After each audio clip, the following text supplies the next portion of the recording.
Salut, nous avons une séance de grammaire et avec l'attribut du sujet. Observons la première phrase.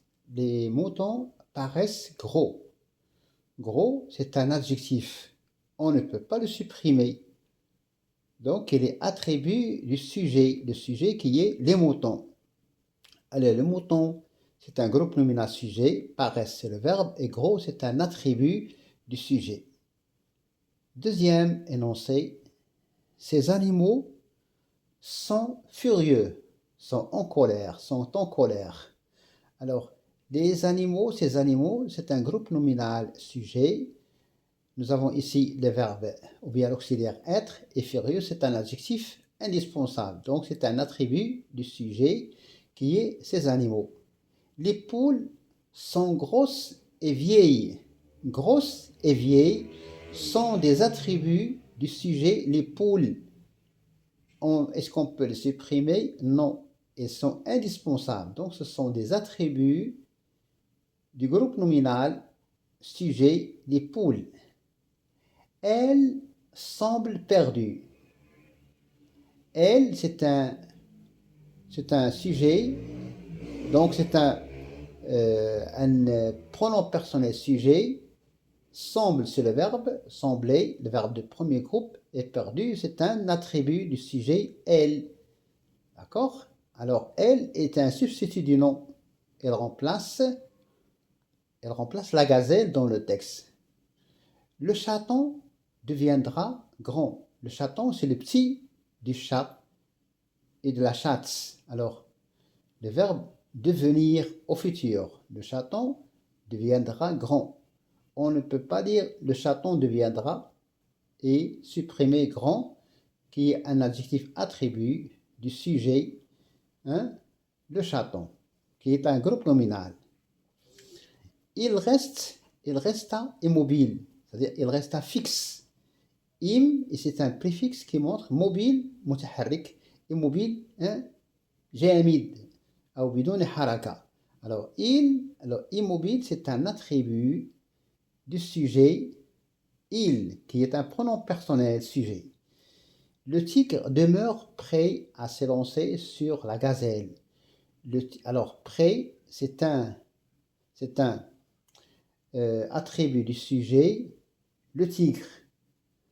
Alors, si on a la lionne, on va dire la lionne demeure prête à se lancer sur la gazelle. Donc, l'adjectif est variable. Il suit le nom.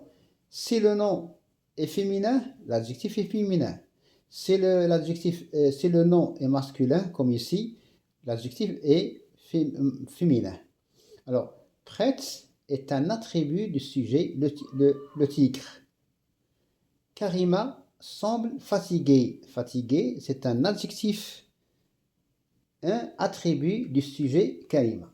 Alors, qu'est-ce qui me permet de dire qu'il s'agit d'un attribut, d'un attribut fatigué, prêt, immobile, grand, perdu, grosse et vieille, furieux, gros. Qu'est-ce qui me permet de dire qu'il s'agit d'un attribut du sujet respectif? C'est la présence des verbes d'état. Alors, après les verbes d'état, comme être, paraître, sembler, devenir, rester, demeurer, sembler, si on a ces verbes d'état, on a directement un verbe, un adjectif attribut. Attribut, on ne peut pas le supprimer, donc il est indispensable pour le sens de la phrase.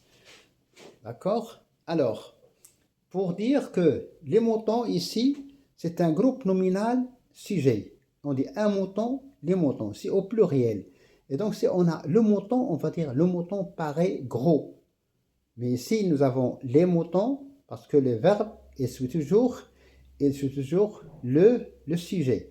Si le sujet est pluriel, le verbe est au pluriel. Comme on peut remplacer les moutons par ils. Ils paraissent gros. Ils paraissent gros, ou bien ils paraissent minces. D'accord? Alors, paraître, c'est un verbe qui revient au sujet des moutons. comme ces animaux. On peut dire les animaux, ou bien on peut dire aussi les bêtes. Et au langage familier, on dit les bestiaux. Les bêtes sont furieuses. Quand on dit la bête, les bêtes sont furieuses. Les poules, hein, on peut remplacer les poules par le pronom personnel elles. Elles sont grosses et vieilles. Donc, les adjectifs attributs sont variables parce qu'ils s'accordent avec le sujet qui est féminin. C'est un nom commun féminin pluriel. Elle semble perdue. Perdue, ici, c'est un attribut du nom qui est elle. Si on a il semble perdu sans eux. D'accord? Sans eux. Alors, le chaton, le chaton, c'est un groupe nominal sujet qui est composé de l'article défini le, et le chaton, c'est un nom commun masculin singulier. On n'a pas dit les chatons. Si on a les chatons, on va dire les chatons deviendront grands avec S. Et donc, grand, c'est un attribut du sujet qui est le chaton. Le chaton, c'est le sujet.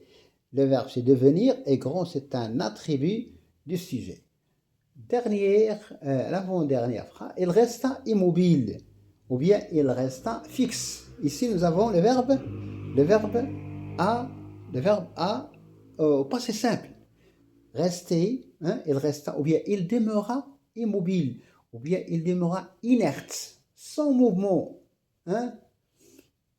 Il resta immobile. Alors, immobile est composé d'un préfixe immobile, pour obtenir le contraire. Il resta immobile. Immobile, c'est un attribut, hein, c'est un adjectif, attribut du sujet il. Alors, tous les adjectifs qualificatifs qui sont rattachés au nom par les verbes d'état comme paraissent, sont, le verbe être ou bien l'auxiliaire être, sembler, devenir, rester, demeurer, sembler, on a répété 2 fois. Si on a ces verbes d'état, hein, après, hein, utilisé avant un adjectif, l'adjectif est attribut, c'est-à-dire on ne peut pas le supprimer. On ne peut pas le supprimer, sinon la phrase n'aura pas de sens. Je ne peux pas dire les moutons paraissent, ces animaux sont, les poules sont, elles semblent, le chaton deviendra, il resta, et le tigre demeure, Karima semble. On ne peut pas dire ça parce que on n'aura pas de sens. Donc la phrase exprime un sens. Et la phrase commence toujours par une majuscule. Regardez les, c'est, les, elle, le, il, le tigre, Karima. Nous avons toujours la phrase commence par une majuscule et se termine par un point. Si on a des adjectifs qui sont précédés par un verbe d'état, on parle de l'attribut du sujet. Donc, vieil, gros, furieux sont des attributs du sujet là. D'accord? Merci.